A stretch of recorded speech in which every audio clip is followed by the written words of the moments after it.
சிங்கத்தின் புகைக்கில் சிறுநரிக்கு இடம் கொடுத்தோம். செந்தமிழ் நாட்டின் உரிமை இழந்தோம். பொங்கும் உணர்வில் எழுந்தமிழ் அரசு வாழும் உரிமை இங்கு எவருக்கு உண்டு, ஆளும் உரிமை தமிழர் எமக்கே உண்டு என்ற தத்துவ முழக்கத்தை முன்வை தமிழர் என்று சொல்லடா, தலை நிமிர்ந்து நில்லடா. அடுத்ததாக நாம் தமிழர் கட்சியின் எழுச்சி நாயகன் மாநில இளைஞர் பாசறை ஒருங்கிணைப்பாளர் அண்ணன் இடும்பாவனம் கார்த்தி அவர்கள். இது தமிழர்களுக்கான போர்க்களம். நமது தமிழ் போர் ஊடகத்தின் வளர்ச்சிக்கு நீ உதவுவதாக இருந்தால் தாராளமாக உதவலாம். உங்களால் முடிந்த ஒரே ₹1 நீங்கள் ஒரு காணொலிக்கு ஒரு நம்பர் செலுத்தினால எங்களது வளர்ச்சிக்கு போதுமானதுன்னு சொல்லி நம்ம நினைக்கிறோம். எப்படி நமது வளர்ச்சிக்கு உங்களுடைய தொகையை செலுத்துவது அப்படின்னு பார்த்தீங்கன்னா, நீங்கள் பார்த்துட்டு இருக்கிற வீடியோவுக்கு கீழே இருக்கக்கூடிய டிஸ்கிரிப்ஷனில் நமது வங்கியினுடைய கணக்கும் ஜிபே எண்ணும் கொடுத்துருக்கோம். அதில் நீங்கள் உங்களுடைய தொகையை நமது தமிழ் போர் ஊடகத்தின் வளர்ச்சிக்கு தாராளமாக உதவலாம்.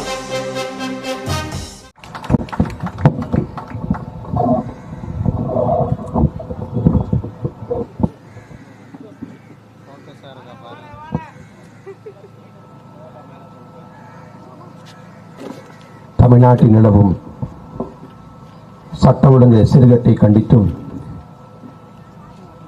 மின்கட்டண உயர்வை கண்டித்தும் நடைபெற்றுக் கொண்டிருக்கிற ஆர்ப்பாட்ட பெருநிகழ்வில் பங்கெடுத்துக் கொண்டிருக்கிற தாய் தமிழ் சொந்தங்களே, சான்றோர் பெருமக்களே, உங்கள் அனைவருக்கும் எமது பணிவான வணக்கம்.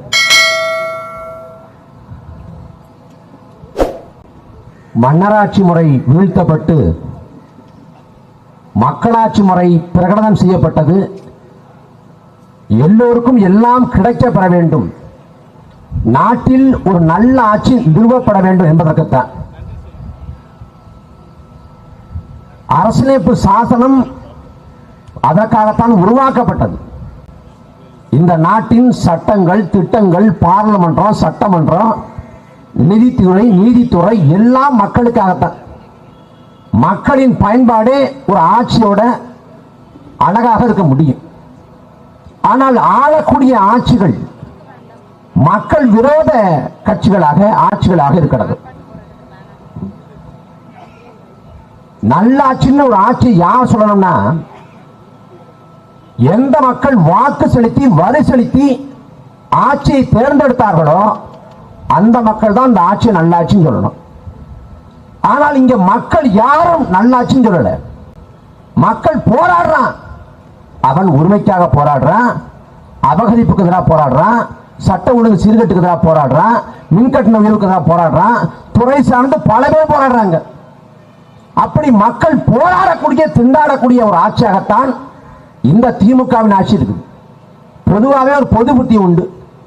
திமுகவோட ஆட்சின்னா ரவுடிசம் தலைவிரிச்சாடும், கூடிப்பட கலாச்சாரம் பெருகிடும், சமூக அமைதி இருக்காது, ஒரு ஒழுங்கு இருக்காது அப்படின்னு நான் கூட சொல்றாங்க போல, ஏதாவது சொல்லுவாங்க போல நினைச்சுக்கிட்டு இருந்தேன். ஆனா இந்த ஆட்சியை பார்த்த பிறகுதான் உண்மையிலே திமுக ஆட்சி எவ்வளவு மோசமான ஆட்சி என்பதற்கான சான்றாக விளங்குது. என்ன காவல்துறைக்கு உளவுத்துறைக்கு என்ன வேலை? நாங்க இரும்புக்காரன் கொண்டு ஒடுக்குவோம். யார ஒடுக்குவேன்? யார ஒடுக்குவேன்? கிளிஸ் விஷயம் பார்க்கிறவன், பஞ்சு மிட்டாய் விற்கிறவன், மீம்ஸ் போடுறவன், யூடியூப்ல வீடியோ போடுறவன், ட்விட்டர்ல பதிவு போடுறவன், நாங்க கண்காணிப்போம். யார கண்காணிப்ப? திமுக விமர்சிக்கிறவன் யார்கிட்ட பேசிட்டு இருக்கான், பின்புலம் என்ன, அவங்களுக்கு என்ன மாதிரி சிக்கல் இருக்கு, இதைத்தான் கண்காணிப்பேன். உளவுத்துறை கண்காணிச்சு கொடுக்கும், காவல்துறை உடனடியாக ஏதாவது பண்ணும். இதுதான் உளவுத்துறை, காவல்துறை வேலையாக இருக்கிறது. தமிழ்நாட்டில் முதலமைச்சருக்கு ஏதாவது ஒன்று தெரியுதா? எந்த கொம்பனும் குறை சொல்ல முடியாத ஆட்சி. உங்க ஆட்சியை குறை சொல்ல கொம்பனே வரணும், நோஞ்சானே போதும். ஆட்சி எந்த லட்சம்னா ஒரே ஒரு சான்றுதான்.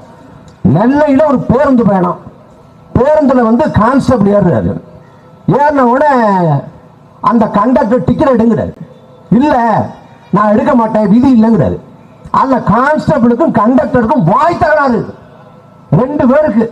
அந்த 2 பேருக்குமான வாய் தகராறு அடுத்த 3 நாள் தமிழ்நாடு முழுக்க எதிரொலிக்குது. போக்குவரத்து அமைச்சகமும் காவல்துறை அமைச்சகமும் மோதிக்குது. தமிழ்நாடு முழுக்க அரசு பேருந்து ஓட்டுநர் மீது நடத்துனர் மீது வழக்கு போடுறான். கேட்டா நீ சீட் பெல்ட் போடல. இல்லைங்க சீட்டுக்கு பெல்ட்டே இல்லைங்க. அது ஏன் பிரச்சனை இல்லை, நான் சீட் பெல்ட் போடலன்னு வழக்கு போடுவேன். நீ சீருடை அயன் பண்ணல, நீ ரெண்டையும் தள்ளி அடிச்சிருக்க அப்படின்னு தமிழ்நாடு முழுக்க கேச போடுற. கேச போட்ட பிறகு 3 நாள் கழிச்சு அந்த கண்டக்டரையும் அந்த கான்ஸ்டபிளையும் தேடி பிடிச்சு 2 பேரும் கண்கள் பணிக்க, இதை மினிக்க, காதல் கசிந்துருகி கட்டி பிடிச்சு தேடி குடிச்சு சியர்ஸ் அப்படின்னு சொன்ன உடனே அந்த சமாதான படம் அரங்கேறிய பிறகு அந்த காணொலி வெளியிட்ட பிறகு வழக்குகளை போல திரும்ப பெறேன். இது ஆட்சியால நாடகமாட. ஒரு கான்ஸ்டபிளுக்கு ஒரு கண்டக்டருக்கு ஒரு சின்ன வாய் தராருன்னா 2 அமைச்சகத்துக்கு இடையான மோதலாக எப்படி வெடிக்குது? ஒண்ணு மத்திய அரசின் கட்டுப்பாட்டில் இருக்கு, இன்னொன்னு மாநில அரசின் கட்டுப்பாட்டில் இருக்கு. அப்படின்னா அந்த முரண்பாட்டை புரிந்து கொள்ள முடியும். ஆனால் 2மே மாநில அரசின் கட்டுப்பாட்டில் இருக்குது. ஆனாலும் போக்குவரத்துறையும் காவல்துறையும் மோதிக்குது. இந்த லட்சத்தை சட்ட ஒழுங்கு இருக்குது. தமிழ்நாட்டின் சட்ட ஒழுங்கு எங்க பார்த்தாலும் கொலை, கொள்ளை, ஆணவ கொலைகள், பாலியல் வன்கொடுமைகள் தமிழ்நாடு முழுக்க வன்முறை களமாக மாறிக்கொண்டிருக்கிறது. ஆனா சொல்றேன், நாங்க சிறப்பான ஆட்சி கொடுத்துட்டு இருக்கோம். என்ன சிறப்பான ஆட்சி கொடுத்துட்டு இருக்க? என்ன சிறப்பான ஆட்சி? நீ திமுக பேசுவான ஒடுக்கிற, நீ ஒடுக்கிற. அதுல அவதூறு கிளப்பி அவனை முடிச்சு விட்டான்னு நினைக்கிறேன். எத்தனையோ குற்றங்கள். நான் கொஞ்சம் வித்தியாசப்பட்டேன். என்ன வித்தியாசப்பட்டவனா, உலகத்திலேயே ஒரு ஆளால காதலிச்சு ஏமாற்றப்பட்டன்னு புகார் சொல்லப்பட்ட ஒரே ஆள் நான் தான். திருச்சி சூர்யாவை நான் காதலிச்சு ஏமாத்திட்டேன். இதை பரப்பிட்டு எவ்வளவு அபலமா இருக்கு பாருங்க. பெகாசஸ் விவகாரம், தனிப்பட்ட உரையாடல திருடுறாங்க, பிரைவேசி இல்ல. பாஜக அப்படி பண்ணது, இந்த நாட்டில் தனிநீதிக்கு கூட பாதுகாப்பு இல்லையா அப்படின்னு கேட்டது இதே திமுக. ஆனால் தனிப்பட்ட அலைபேசியின் உரையாடல்களை திருடி வெளியே வர்றான். எவ்வளவு அயோக்கியத்தனம்! உனக்கு என்ன நினைக்கிற? திமுக பேசக்கூடாது, திமுக கேள்வி கேட்கக்கூடாது, திமுக கண்டிக்க கூடாது, திமுக போடக்கூடாது. செய்வோம்டா, இன்னும் வீரியமா செய்வோம். நீ எத்தனை அவசர கலைப்பு எத்தனை முடிச்சு விட்டுருவ? நீ வடிகள் சொல்ற மாதிரி சோத்துல அடி சேத்துல அடி வைக்கிற மாதிரி நீ உச்சபட்சமான அவசர கலப்பு வழக்க போடு, அடக்குமுறை பாச்சு. நாங்கள் இன்னும் வெறியா மாறுவோம். நாங்க ஒன்னுட்டு அதிகாரம் இருக்குது. மாநிலத்தில் ஆட்சி அதிகாரத்தில் இருக்கிற சட்டமன்ற உறுப்பினர்கள் 120 சட்டமன்ற உறுப்பினர் இருக்காங்க. அதிகார வர்க்கம் இருக்குது, பணபலம் இருக்கு, படைபலம் இருக்கு, ஊடக வெளிச்சம் இருக்கு. மத்திய 40 பாராளுமன்ற உறுப்பினர் இருக்காங்க. பாஜகவோட கள்ள உறவுல இருக்க இவ்வளவு இருக்கு. நாம் தமிழக கட்சி அதிகாரம் இல்ல, சட்டமன்ற உறுப்பினர் இல்ல, பாராளுமன்ற உறுப்பினர் இல்ல, ஊடக வெளிச்சம் இல்ல, காசு பணம் இல்ல, எதுவும் இல்ல. ஆனா நாங்க திரும்ப நிற்கிறோம். நீ நாம் தமிழக கட்சி, நாம் தமிழக கட்சி பதற. உன்னோட கையாளத்தனம், ஐயா ஸ்டாலினோட கோழைத்தனம். வேற என்ன சொல்லணும்? நாட்டில் எதுவுமே பிரச்சனை இல்லைங்க. நாட்டில் பிரச்சனை தெரியுமில்ல, கருணாநிதி பத்தி ஒரு பாடல் போட்டதான் பிரச்சனை. மற்றபடி நாடு எல்லாம் அப்படி சுபிட்சமா இருக்கு, அமைதி பூங்காவா திகழுது. எவ்வளவு பெரிய கொடுமை! போன ஆண்டு 23 பேர் இறந்து போறேன் கள்ளச்சாராய மரணத்தில். 23 பேர் இறந்து போனப்ப அன்னைக்கு ஐயா ஸ்டாலின் சொல்றாங்க, நாங்க இடுமுக்காரங்க கொண்டு ஒடுக்குவோம், அப்புறம் அதிகாரிகளை இடமாற்றம் செய்வோம், நாங்க யாரையும் சும்மா விட மாட்டோம். இது இந்த ஆட்சியில 22-23 பேர் செத்து போனப்ப. இப்ப மறுபடியும் பார்த்தா கள்ளச்சாராயம் குடிச்சு கருணாபுரத்துல, கள்ளக்குறிச்சி பக்கம் கருணாபுரத்துல 66 பேர் செத்து போறேன். அந்த 66 பேர் செத்துக்கு பொறுப்பேற்க வேண்டியது யார்? தமிழ்நாட்டின் முதலமைச்சர் ஸ்டாலின். காவல்துறை யார் பக்கம் இருக்கு? உளவுத்துறை யார் பக்கம் இருக்கு? அந்த கள்ளச்சாரம் விற்கிற இடத்துல இருந்து 200 மீட்டருக்குள்ள காவல் நிலையம் இருக்கு, 200 மீட்டருக்குள்ள நீதிமன்ற வளாகம் இருக்கு. காவல்துறை தெரியாம, உளவுத்துறை தெரியாம அவன் கள்ளச்சாரம் எடுத்துக்க முடியுமா? முடியாது, வாய்ப்பு இல்ல. சாதாரண இந்த வீதியில ஒரு பானிபூரி கடை போடணும், ஒரு தள்ளுவண்டி கடை போடணும், இல்ல ஒரு சாப்பாட்டு கடை போடணும்னா காவல்துறை ஒப்புதல் இல்லாது, அனுமதி இல்லாது போட முடியாது. அதுவும் இல்லாம வார கணக்குல, இல்ல மாச கணக்குல, இல்ல நாள் கணக்குல கப்பம் கட்டணும், மாமூல் விடணும். இதெல்லாம் கொடுத்தாதான் ஒரு சாதாரண பாலிபூர் கடை கூட அவன் போட முடியும். ஆனா அப்படி இருக்கப்ப கள்ளச்சாராய விற்பனைங்கிறது அரசுக்கு தெரியாம நடந்துச்சுங்கிறது அயோக்கியத்தனம். ஒரு நாள் வாய்ப்பு இல்லை. அந்த கள்ளச்சாரம் குடிச்சு முதல் நாள் சுரேஷோட சேர்ந்து போறேன். இறந்து போனது அடுத்து 2 பேர் இறந்து போறாங்க. மொத்தம் 3 பேர் செத்து போறாங்க. 3 பேர் செத்து போன பிறகாவது அங்க இருக்க மக்கள்கிட்ட போய் கள்ளச்சாரம் யாராவது குடிச்சிருந்தீங்கன்னா உடனே அரசு மருத்துவமனைக்கு விரைங்க, உயிருக்கு ஆபத்து இருக்குன்னு ஒரு விழிப்புட்டலை, ஒரு எச்சரிக்கை செய்திருந்தால் கூட பாதி பேரை காப்பாற்றிருக்க முடியும். ஆனா 3 பேர் சாகிற வரைக்கும் இது கள்ளச்சாராய மரணம்னு சொல்லாம மூடி மறைத்தது திமுக அரசு. அப்ப என்னது, வாந்தி வலிப்புல செத்து போயிட்டான் அப்படின்னு மூடி மறைக்க முயற்சி பண்றான். அந்த வாந்தி வலிப்புல செத்து போயிட்டான் மூடி மறைக்க முயற்சி பண்ற வேலையில அந்த சாவுக்கு வந்தவன் கள்ளச்சாரத்தை குடிச்சிடறான். இதன் விளைவாக 66 பேர் செத்து போயிட்டான். ஆனா அரசு சொல்லுது, நாங்க என்ன பண்ணணுமோ பண்ணவங்க. என்ன பண்ண, என்ன பண்ணி கிழிச்ச கேட்டா டாஸ்மாக மூடனா, டாஸ்மாக மூடனா கள்ளச்சாராயம் பெருகிடுங்கிறான். டாஸ்மாகில் தான் கள்ளச்சாராயம் உருவாகுது. ஏன்னா உன்னோட டாஸ்மாக்கு நீ வீதிக்கு திறந்து வச்சிருக்க, அவன் போய் காலையில பொழுது புலந்த உடனே குடிக்கிறான், மாலை பொழுது சாய்ந்த உடனே குடிக்கிறான், மதியம் குடிக்கிறான், குடி நோயாளியா மாறுறான், கை நெடுக்குது, குடிக்காம இருக்க முடியல, வேலைக்கு போக மாட்டேங்கிறான், வீட்டுல இருக்கிற காசு எடுத்துட்டு போறான், பண்டமாத்தத்தை விற்கிறான், அப்ப காசு முடிஞ்சு போனா பொண்டாட்டியோட நகையை விற்கிறான், பொண்டாட்டி கிடைக்க பணத்தை பறிக்கிறான்.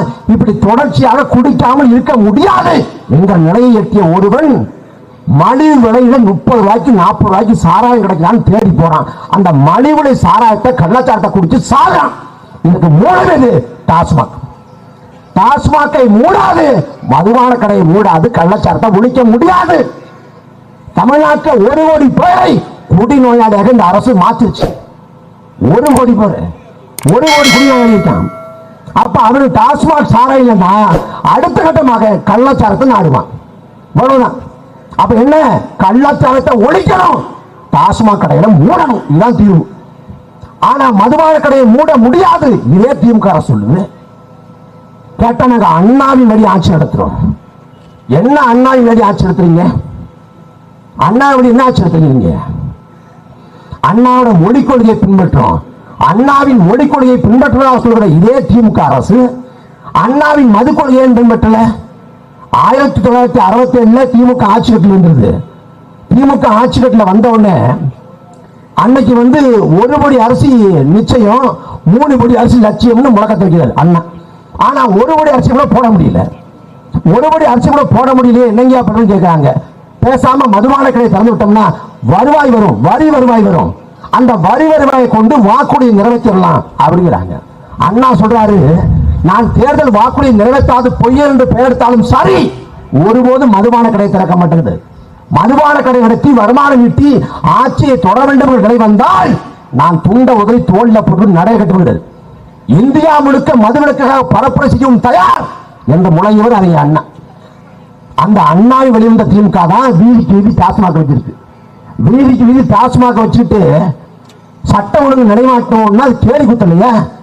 சாராயம் குடிச்ச ஒருத்தன் விதியை பின்பற்றுவானா? சாராயம் குடிச்ச ஒருத்தன் இந்த மாண்புகளுக்கு நெறியலுக்கு உட்பட்டு செயல்படுவானா? ஒருபோதும் வாய்ப்பு இல்லை. இதை நாங்க ஒடுக்குவோம். ரவுடிகளுக்கு புரியும் மொழியில பேசுவோம். ரவுடிகளுக்கு புரியும் மொழியில பேச வேண்டாம், சட்ட மொழியில பேசுங்க. சட்டம் என்ன சொல்லுதோ அதை செய்யுங்க. ரவுடிகள் புரிஞ்சிட்டாங்க. எப்படி பெறணும்? ரவுடி எப்படி பெறணும்? ஒருத்தன் கொலை பண்றான், கொலை பண்ணிட்டு அந்த குற்றச்சாட்டின் பேர்ல அவன் சிறைக்கு போறான். 3 மாசம் வரைக்கும் இருக்கான். சிறையில இருந்து வெளில வர்றான். அப்புறம் வழக்கு நடக்குது. வழக்குல அரசு தரப்பு தன் சாட்சியை நிரூபிக்க தவறிடுது, குற்றத்தின் தன்மையை நிரூபிக்க தவறிடுது. அதன் விளைவாக அந்த வழக்கையும் விடுதலையாகிறான். அதுக்கு பிறகு மறுபடியும் கொலை பண்றான், மறுபடியும் உள்ள போறான், மறுபடியும் வெளில வர்றான். அந்த வழக்கு நடக்குது, அந்த வழக்கை விடுவிக்கப்படுறான். இப்படி தொடர்ச்சியாக பல கொலைகளை செஞ்சவன், பல வன்முறையை செஞ்சவன், எந்த குற்றத்திலும் அவன் சிறைக்கு போகாம வெளியே உறவினான்னா அவன் அந்த வன்முறையையும் அந்த கொலையையும் தனக்கான தொழில்முறை வாய்ப்பாக எடுத்துக்கொண்டு தொடர்ச்சிய காசுக்காக கூலிக்காக கொலை பண்றான். அந்த கூலிக்காக கொலை பண்றவன் ரவுடி, அவன் கூலிப்பட. ஒருத்தன் கொலை பண்றப்ப அவனுக்கான தண்டனை உறுதி பண்ணி ஆயுள் தண்டனை சிறைவாசியாக அவனை கொண்ட உள்ள போட்டிருந்தா, இன்னொருத்தரை கொலை பண்ணோம்னா வாழ்க்கை ஜெயிலே கழிஞ்சுட்டான பயம் இருக்கும். ஆனா அப்படி செய்யறது இல்லையே, அப்படி ஒன்றும் செய்யறது இல்லையே. சென்னையில் ஆம்ஸ்டாங் கொலை செய்யப்படுறாரு, ஒரு தேசிய கட்சியோட மாநில தலைவர். 60 ஆண்டு கால திராவிட கட்சியோட ஆட்சி காலத்துல தலைநகர்ல ஒரு தேசிய கட்சியோட மாநில தலைவர் வெட்டி கொலை செய்யப்படுகிற கொடுமை இப்போதான் அங்க இருக்கு. ஏன்னா அந்த லட்சணத்தில் இருக்கு. அவன் ஒரு மாசமா கண்காணிச்சிருக்கான். ஆம்ஸ்டாங் எங்க போவாரு, எத்தனை மணிக்கு எங்க இருப்பாரு, அவர் எப்படி பயணப்படுவாரு, யார் யார் இருப்பா, கையில் ஆயுதம் வச்சிருப்பாரோ எல்லாத்தையும் கண்காணிச்சிருக்கான். ஆனா உளவுத்துறை எங்க இருந்து கண்காணிச்சு, உளவுத்துறை கண்காணிச்சு எச்சரிக்கை கொடுத்து காவல்துறை பாதுகாப்பு கொடுத்திருந்தா ஒரு உயிரிழப்பு ஏற்பட்டிருக்காது. கேட்ட என்ன சொல்றான், அதாவதுங்க அதுக்கெல்லாம் ஒண்ணும் பண்ண முடியாதுங்க. கத்தி எடுத்து கத்தியான சாவு, அவங்க ரவுடிசம் பண்றாங்க, கட்டமைச்சு பண்றாங்க, எல்லாம் பண்றாங்க. அதனால இதுதான் வழி, வேற வழி இல்லைங்க. திமுக ஆட்சி எப்படிங்க பொறுப்பேற்க முடியும் கேட்கிறேன். நான் என்ன கேட்கிறேன், அண்ணன் ஆம்ஸ்டாங்க கொச்சப்படுத்துறேன். அவர் வெட்டி கொலை செய்யப்பட்டு சடலமாக வீழ்த்தப்பட்டிருக்கிற வேளையில் கூட அவரை கொச்சப்படுத்த நீ. அப்ப நான் என்ன கேட்கிறேன், ஆம்ஸ்டாங் கட்ட பஞ்சாயத்து பண்ணாரு, ரவுடிசம் பண்ணாங்க. மூக்க அழகிரி மதுரையில உப்பு சத்தியாரம் பண்ணாரடா. அவர் என்ன பண்ணாரு, நாளைக்கு மூக்க அழகிரிக்கு ஒரு அசம்பாவிதம் இருந்து ஒரு பாதுகாப்பு இருந்து அப்ப பேசுவாங்கல்ல, கத்தி எடுத்து கத்தியாங்க சாவு, நாம என்ன பண்ணி கேட்குமா? எவ்வளவு வெட்கக்கேடு. நீதிமன்றத்தால் தண்டனை குற்றவாளி என்று ஒருத்தர் அறிவிக்கப்பட்டால் கூட சிறைக்குள்ள உள்ள கூட பாதுகாப்பை வழங்க வேண்டியது அரசின் கடமை. ராணுவத்தை துப்பாக்கி எடுத்துட்டு போறான், ராணுவம் செத்துட்டான்னா துப்பாக்கி எடுத்து துப்பாக்கி சாகும், நாங்க என்ன பண்ணி கேட்பியா? என்ன பைத்த நடத்தணும்? சட்டம் ஒழுங்கை நிலையாட்ட வேண்டியது, மக்களின் உயிருக்கு பாதுகாப்பை வழங்க வேண்டியது, நடமாடும் சுதந்திரத்தை உறுதி செய்ய வேண்டியது அரசின் கடமை. அந்த கடமையை கூட செய்ய முடியாது. எதுக்கு இந்த கேடுகட்ட ஆட்சி? எதுக்கு இந்த கேடுகட்ட ஆட்சி? இந்த 200 நாள்ல 595 கொலை அவன் பாட்டுக்கு வெட்டி வீச்சிருக்கான். அவ்வளவு கொலை, அவ்வளவு வன்முறை. சேலத்துல அதிமுக பிரமுகர் கொலை, நெல்லையில திமுக ராஜா கொலை, பாமக பிரமுகர் வெட்டி அவர் உயிருக்கு பிரச்சனை. இப்படி தமிழ்நாடு முழுக்க வன்முறை தாக்குதல்கள். அரசு என்ன பண்ணுது? என்ன பண்ணுது அரசு? திமுக எவனாவது விமர்சிக்கிறானா? அவனை ஏதாவது வழக்கில் போடலாமா? கருணாநிதி விமர்சனம் பண்ணிட்டாங்க. கருணாநிதி எப்படி பேசலாம்? நாங்க பேசினா அவ்வளவு பேசுவோம், இந்த மேடையில் பேசணும்னு நினைக்கிறோம். தேவையில்லாத சிறுநீரை வேலை செய்யக்கூடாது. உங்களுக்கு ஒரு அரசியல் கருத்து இருக்கு, எங்களுக்கும் அரசியல் கருத்து இருக்கு. நீங்க கருத்து வைக்கிறீங்க, நாங்களும் கருத்து வைக்கிறோம். நாங்க நாகரிகம் கருதி எப்போதும் பேசுறோம். நாங்க திமுக மேல எவ்வளவு விமர்சனம் வச்சாலும் அம்மா துர்கா மேல விமர்சனம் வச்சது கிடையாது. அவளை நோக்கி நாங்க பேசுறது கிடையாது. கிருத்தியா நோக்கி நாங்க பேசுறது கிடையாது. குடும்பத்தை நாங்க பேசுறது கிடையாது. ஆனா நீங்க வரம்பு மீறி, எல்லை மீறி எங்களை நிலகுலைய வைக்கணும், குடும்பத்தை பேசணும், தனிநபரை பேசணும்னு சொல்லிட்டு பேசுறீங்க. யார் இந்த மண்ணுக்காரங்க, யார் இந்த மக்களுக்காரங்க? திமுகவால இந்த மண்ணுக்கு மக்களுக்கு விளைஞ்ச 1000 பாதகத்தை, 1000 கொடுமையை சொல்ல முடியும். நாம் தமிழர் கட்சியால இந்த மண்ணுக்கு மக்களுக்கு விளைஞ்ச ஒரே ஒரு பாதகத்தை சொல்ல முடியுமா? ஒரே ஒரு கெடுதல் சொல்ல முடியுமா? 14-15 ஆண்டுகளாக இந்த களத்துல மண்ணுக்கு மக்களுக்காக அர்ப்பணிப்போடு நிற்கிறோம். காசு கொடுத்தாதான் திமுகவோட அதிமுகவோட பரப்புரைக்கு வருவான். காசு கொடுத்தால்தான் அங்க வேலை நடக்கும். காசு கொடுத்து, சாப்பாடு கொடுத்து, தங்க இடம் கொடுத்து, எல்லாம் கொடுத்தா நடக்கும். ஆனா நாம் தமிழர் கட்சியில சொந்த காசை போட்டு வர்றேன், படுக்க இடம் இருக்காது, சாப்பாடு ஒழுங்கா இருக்காது. அவன் கிடைக்கிற சாப்பாடை சாப்பிட்டுக்கிட்டு ஓரத்தில் எங்கேயாவது படுத்துக்கிட்டு அர்ப்பணிப்போடு நிற்கிறேன். திமுக போன சம்பாதிக்க முடியும், வாரி தலைவர் பொறுப்பு கிடைக்கும், ஏதாவது நம்ம கான்ட்ராக்ட் எடுத்து ஏதாவது பொழைக்காம நினைப்போம். நாம் தமிழர் கட்சியில் வந்தா இழப்பு தான். கேஸ் போடுவோம், அவதூறு பரப்போம், என்ன வேணாலும் செய்வோம். ஆனாலும் திமுறோடு நிற்கிறோம். ஏன்னா நாங்கள் நோக்கத்துக்காக வந்தவர்கள். திமுக மாதிரி காவாலி போய் கூட்ட மாட்டாங்க, மூணடிச்சு உணையில போற கூட்ட மாட்டாங்க. திமுக பேசக்கூடாது, பேசக்கூடாது. உனக்கு திராணியம் தான் பேசுறதுக்கு வழக்க போட்டு சிறைப்படுத்து, நெஞ்சில குத்து, முதுல குத்தாத, நேரடியாக வழக்க போடு. குண்ட சட்டத்தை அதிமுக ஆட்சியை பார்த்தாச்சு, அதே போல வழக்க போடு, குண்ட சட்டை போடு, நெஞ்சில குத்து. எதிர்கொள்றான், முதுல குத்தாத, கோலம் மாதிரி. இந்த தமிழ்நாடு காவல்துறைக்கு எண்ணெயே எவ்வளவோ பரவாயில்ல. உண்மையிலேயே எண்ணெயை அடக்குமுறை, அது கொடுமை. ஆனா அங்க இருந்த அதிகாரிகள் ரொம்ப நாகரிகமா நடந்துட்டாங்க, ரொம்ப கண்ணியமா நடத்தினாங்க. எந்த இடத்தையும் மரியாதை கொண்டு நடத்தல. எனக்கு எதுக்காக கூப்பிட்டாங்க அப்படின்னா, அலைபேசியில ஜெர்மனில ஒருத்தர் கூப்பிட்டாருன்னு தான் எனக்கு குற்றச்சாட்டு. நான் போய் விசாரணை உட்கார்றேன். விசாரணை உட்கார்ந்த உடனே என்ன வழக்கம் தெரியுமா அப்படிங்கிறாங்க. அந்த சேலம் பக்கம் வெடிகுண்டு தாக்குதல் அங்கே அதானங்க வழக்கு அப்படிங்கிற. இல்ல இல்ல, ஜெர்மன்ல இருந்து ஸ்ரீலன் முருகன் ஒருத்தவங்க கூப்பிட்டாரு. சரிங்கய்யா, நான் எடுத்தேனா? நீங்க எடுக்கல. அது மிஸ்டேக் ஆயிடுச்சு. அவர் எதுக்காக கூட்டான்னு சொல்லுங்க. இது எப்படி பேச முடியும்? நான் போன் எடுத்தாலும் சொல்லலாம், நான் போனே எடுக்கல. அவர் போன் பண்ண ஒருத்தர் இவர் சொல்லி எனக்கு தெரியும். அப்புறம் என்ன பண்றது? அது அங்கேயே கேஸ் டிஸ்மிஸ் ஆயிடுச்சு. அதுக்கு பிறகு 4 ஓட்டணும்ல 8 மணி நேரம்னு உங்க சொந்த கதையை சொல்லுங்க. அதாவது இங்கயா நம்ம 2009 போவீங்க. 2009 நான் படிச்சுட்டு இருந்தீங்க, அப்படிங்க இப்படிங்கன்னு பல கதை.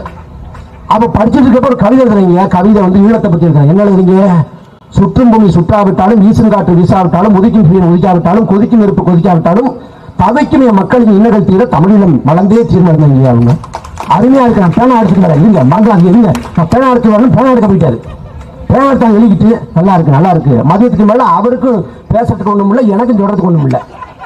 சங்கீத சுவரங்கள் 7 கணக்கான பாட்டு தான் உடல. சாயங்காலம் வந்து நான் வெளில போய் அண்ணாமலை எப்படி புழக்கிறேன் பாருங்க. பண்ணுங்க பண்ணுங்க, உங்க வேலையை நீ பண்ணுங்க.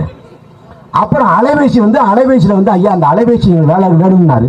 ஐயா யூடியூப்பே இதான் ஐயா ஓடுது, இந்த ஒத்த அலைபேசி வச்சு யூடியூப் நடத்திட்டு இருக்கேன், நீ எடுத்துட்டு போயிட்டீங்கன்னா படுத்துறீங்க அப்படின்னா சரி எடுத்துட்டு போங்க, நீ அப்புறமா ஊருக்கு போயிட்டு அப்புறமா வந்து கொடுத்துட்டு தகவலை எடுத்துக்கிறோம், எதையும் அனுப்பிச்சிடாதீங்க அப்படின்னு குறைந்தபட்சமான மாண்பையும் நாகரிகத்தையும் கடைபிடிச்சாங்க. வழக்கே அலைபேசி தான். அலைபேசி அவன் கையில் இருக்குது. அலைபேசியில திருட்டு பயணிக்கிற மாதிரி எதுவும் திருடல. ஆனா இவன் அலைபேசியில திருடி வெளியே வாங்கலாம். இது ஒரு கேவலமான கீழ்த்தரமான அரசியல திமுக பண்ணிட்டு இருக்கு. எவ்வளவு காலம் ஆடுவனி? இப்ப என்ன பண்ணி என்ன பண்ண போற? அவர் குற்றவாளிங்க, அவர் சமூகத்தில் பேச இல்லைங்க, அவர் திமுக பேச அருகதை இல்லைங்க. யாரா பேசலாம்? யாரு பேசலாம்? சிவாஜி கிருஷ்ணமூர்த்தி அவர்லாம் ஒரு ஆளு. சிவாஜி கிருஷ்ணமூர்த்தி கட்ட வார்த்தையை கண்டுபிடிச்சாரா, உருவாக்கினாரா? வழிய வழியே வர்றப்ப அவரும் மேடல பேசினாரு. நாங்க அதை தாண்டி பேச முடியும். எங்களுக்கு ஒரு தராதரம் இருக்கு. நாங்க வந்து பன்னிகள் போல சாக்கடை வளர முடியாது. நாங்க வந்து அந்த அளவுக்கு போக முடியாது. நாங்க அரசியல் விமர்சிக்கிற கேள்விகள் எடுப்போம். கேள்விக்கு பதில் சொல்லு, விமர்சனத்துக்கு பதில் சொல்லு. இடிப்பாறை இல்லா ஏமாற மன்னன் கெடுப்பாறை நான் கடும் வள்ளுவன் சொல்றான். அதுக்கு கருணாநிதி அளிப்பு எழுதிய பொழிப்புரை அரசின் குறைகளை உணர்த்துவோர் இல்லாத அரசு கெடுங்கிறது. அரசின் குறைகளை குற்றங்களை பிழைகளை சொல்லணும் அப்படிங்கிறது. வள்ளுவம் பண்ணது மன்னராட்சி காலம். இடிப்பாறை இல்ல ஏமாற மன்னனுங்கிறான். மன்னராட்சியில மன்னன் போய் மக்கள்கிட்ட வாக்கு கேட்கப்படுது இல்லை. 5 ஆண்டுக்கு ஒரு முறை வந்து செல்வாக்கு நிலைநாட்டுங்கிற அவசியம் இல்லை. எவ்வளவு கொடிமான ஆட்சியை கொடுத்தாலும் அவன் தான் தொடர்ச்சி ஆள போறான். இருந்த போதிலும் மன்னராட்சியில் கூட குறைகள் சொல்லப்படுதுங்கிற. ஆனால் இது மக்களாட்சி, ஆட்சி மக்களுக்கானது. ஆனா இந்த ஆட்சியில குறைகளை பேசக்கூடாது, குற்றங்களை பேசக்கூடாது. எப்படி ஆயிட்டாங்க அப்படின்னா, செல்வராகவன் இயக்குனர் அவர் ஒரு பதிவு போடுறாரு. என்ன பதிவு போடுறாரு? மழை பெய்யறப்ப சென்னை அவ்வளவு ரம்மியமா இருக்குது. நான் ஒரு பதிவு போடுறேன், ஐயா கொஞ்சம் சாலை இறங்கி பாருங்க, ரொம்ப நச நசன்னு இருக்குங்க, சென்னை தாங்காதுங்கிற. அதுக்கு திமுக திட்டம் நினைச்சுக்கிட்டு 4 பேர் இங்க கிடைக்கிறான். எப்படா திமுக குறை சொல்லலாம்னு. ஏன்னா மன நோயாளியா மாறிட்டான். திமுக பேசக்கூடாது, திமுக சொல்லக்கூடாது. பாதிக்கப்படுறவங்களை கொச்சைப்படுத்துறது, திமுகவோட பாதிக்கப்படுறவங்களை கொச்சைப்படுத்தி கீழ்த்தரமாக திமுக இணைய குடிப்பட இந்த வேலை செய்யுது. களம் வேறு, இணைய தளம் வேறு. மக்களுக்கு தளம் புரியாது. நீ அங்க கருத்து வாகம் செய்த திமுக வந்து பயங்கரமான ஆட்சி கொடுக்குதுங்க. அதுவும் மோடி எல்லாம் பார்த்து மறந்துட்டாரு. ஆளுநர் பார்த்து அதிர்ந்துட்டார். ஸ்டாலின் அடித்தார் கிள்ளி, அதிர்ந்தது டெல்லி. ஸ்டாலின் ராஜ்யம், ஆளுநர் பூஜ்யம். வந்தாஸ்ட் உதயநிதி, பாஜக சரணாகதி. எங்கடா கண்டுபிடிக்கிறீங்க? எப்படி எழுதுறீங்க? யாரும் எழுதி தர்றாங்க உங்களுக்கெல்லாம்? நாங்கள் தாண்டா யூடியூப்ல வீடியோ போடுறோம், தமிழ் வைக்கிறோம். இப்படி எல்லாம் வரமாட்டேங்கிறாங்க எங்களுக்கு. புதுசு புதுசாக சொல்றேன். பாரதிய ஜனதாவை திமுக எதிர்க்குமா? எதிர்க்க மாட்டான். எதிர்ப்பது போல வேடம் விடுவேன். திமுகவோட கோட்பாடு என்ன? லெப்ட்ல கையை காட்டுவான், ரைட்ல இண்டிகேட்டர் போடுவான், ஸ்ட்ரைட்டா போடுவான். கணிக்கவே முடியாது. இவங்க வந்து அம்பானி அதானி இருக்கிறாங்களா? அதானியோட வாகனம், அண்ணன் சொன்னது போல, அண்ணன் ஸ்ரீதர் அவர்கள் குறிப்பிட்டு சொன்னது போல, அதானியோட வாகனம் சித்தரஞ்சன் சாலைக்கு எதுக்கு வந்துச்சு? அதானி தமிழ்நாட்டுக்கு எதற்காக வந்தார் சொல்லு பாப்பனி. சபரீஸ்வரர் சந்திக்கணும் சொல்லு. திமுகவுக்கும் அதானிக்கும் மறைமுக ஒப்பந்தம் ஆகணும் சொல்லு. அதிமுக ஆட்சி காலத்தில் நிலக்கரி இறக்குமதி செஞ்சதுல 3000 கோடி ஊழல் செஞ்சது அதானி நிறுவனம். உனக்கு தாடி இருக்கு, தெம்பு இருக்கு, வீரம் இருக்கு, ஆண்மை இருக்கு, முதலும் இருக்குன்னா அதானி நிறுவனத்தை வழக்க போடுற, வழக்கு போட துப்பு இருக்கா? ஒரு பாட்டு பண்ணதுக்கு உடனடியாக கைது பண்ண துடிக்கிறாங்க. ஆனா இந்த ஆட்சியில கைது பண்ண வேண்டிய எல்லாரும் வெளில உழவுறாங்க. அதிமுக ஆட்சி காலத்தில் தூத்துக்குடி துப்பாக்கி சூடு, அந்த தூத்துக்குடி துப்பாக்கி சூடு தொடர்புடைய ஒருவரையும் விடுவிக்க மாட்டோம், நாங்க ஒருவரையும் விட மாட்டோம், நாங்க வந்தோம்னா குற்றவாளிகளை கூண்டிலேற்றும் சொன்னது இதே திமுக. 2019 பாராளுமன்ற தேர்தலில் கனிமொழி அம்மையாருக்கு வாக்கு கேட்கிற போது இதே திமுக கேட்டது குற்றவாளிகளை கூண்டிலேற்றணுமா, ஸ்டாலினுக்கு நீதி கிடைக்கணுமா, திமுக ஓட்டு போடுங்க. ஆனா தூத்துக்குடி துப்பாக்கி சூட்டு தொடர்புடைய யாரையும் இதுவரை திமுக அரசு செயல்படுத்தல. கைது பண்ண துப்பு இல்ல, துப்பு கட்ட கேடு கட்ட ஆட்சி, யாரையும் செயல்படுத்தலங்க. அதில் தொடர்புடைய காவல்துறை அதிகாரி சைலேஷ்குமார் யாதவ், அந்த சைலேஷ்குமார் யாதவ இவன் பதவி உயர்வு கொடுத்து கௌரவிக்கிறான் இதே திமுக அரசு. கொடநாடு கொலைகளுக்கு என்ன முன்னேற்றம் இருக்கு? ஒரு முன்னேற்றம் இல்ல. வேங்க வயல மனித கழிவு கலந்துட்டான் குடிநீர் தொட்டில 2 ஆண்டாக போதுங்க. யாரையும் கைது பண்ண துப்பு இல்லைங்க கேடு கட்ட திமுக அரசு. அவனை கைது பண்ண துப்பு இல்ல. இதுல யார் திமுக பேசுறாங்களோ அவனை ஒடுக்குவது, சிறைப்படுத்துவது. சவுக்கு சங்கரை கைது பண்ண, சரி நான் ஏத்துக்கிறேன், அது பேசின பேச்சு ஏற்படுதில்லை. பெலிக்ஸ் ஏன் கைது பண்ண? அவர் எதுக்க உட்காந்து தலையாட்டிட்டார், ஆமாம் போட்டார். ஆமாம் போட்டதுக்கெல்லாம் கைது பண்ண முடியாதா? நான் பேசுறேன்னா என்ன கைது பண்ண முடியும்? கைது கைது பண்ணுவியா நீ?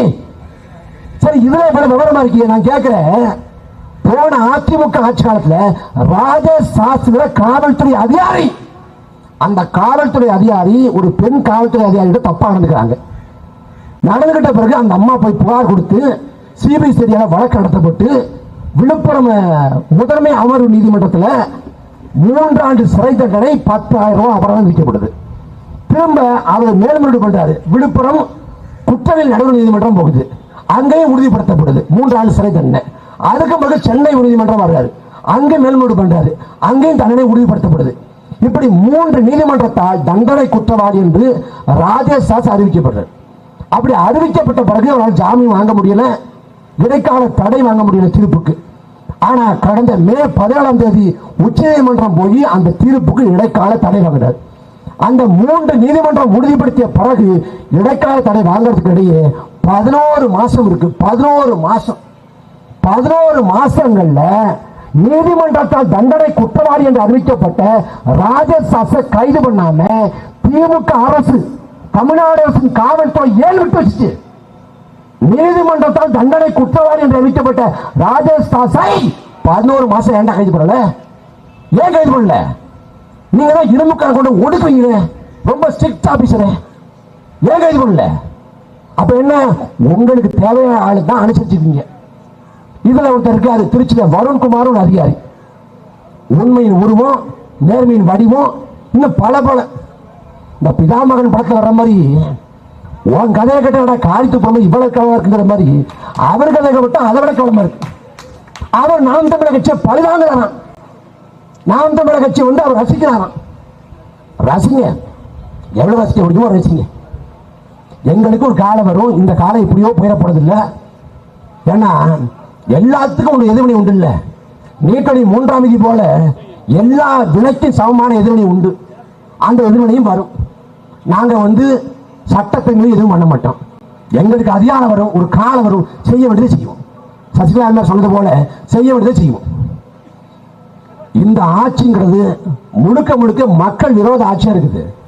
மின் கட்டணத்தை அதிமுக ஆட்சியில உயர்த்துறாங்க. இதே ஐயா ஸ்டாலின் சித்தரஞ்சன் சாலையில கருப்பு கொடி ஏந்தி கருப்பு தைத்து குடும்பத்தோடு போராட்டப்படுத்தாரு. சாக்கடிப்பது மின் கட்டணமா மின்சாரமான்னு கேட்கிறாரு. ஆனா உங்க ஆட்சி எதற்காக 3 முறை மின் கட்டணத்தை உயர்த்துறீங்க? எதற்காக? இந்த மின் கட்டணத்தை உயர்த்தினால் சாமானிய மக்கள் தான் பாதிப்படைவா. எல்லா கடையோட வாடகை உயரும். அந்த வாடகை உயர்னா அவன் அந்த விலை எங்க போடுவான்? அத்தியாவசிய பொருட்கள் மேல போடுவான். அப்ப அத்தியாவசிய பொருட்கள் விலை உயரும். அத்தியாவசிய பொருட்கள் விலை உயர்ந்தால் யார் பாதிப்படைவா?